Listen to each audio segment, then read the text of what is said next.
Tulis dalam kitab, sesudah meyakini Allah Ta'ala beda dengan alam, tapi tidak mengerti lagi bagaimana Allah yang sudah ada tidak beda dengan alam, yang ada yang cari lagi. Yang dia cari berbeza Allah dengan alam. Hana dia cari Allah yang beda dengan alam kiban.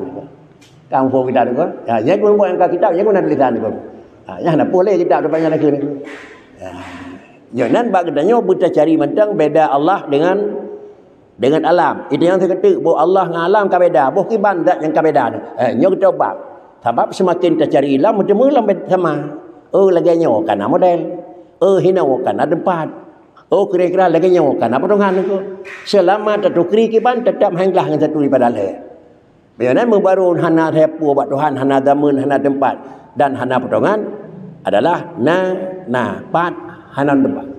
Ke hana tempat, pat, hana tempat. Pajan hana damun, kiban hana model. Kiban yakin tetapi hana tempat, hana damun, hana model. Kiban hana sang na pulain. Yonan sesuatu yang tetapi hana lepas satu daripada lain bandum alam. Sebab penyembahan burung yang kan Islam semah patung. Yang patungnya potananku, balepun pajan kiban pat.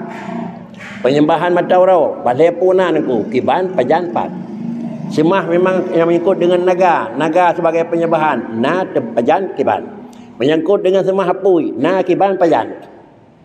Yang semua penyembahan yang non muslim itu semuanya yang disembah itu bukan Allah nak.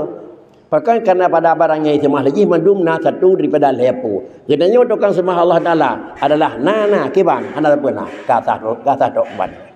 Yang hukum akli ni ke. Ya.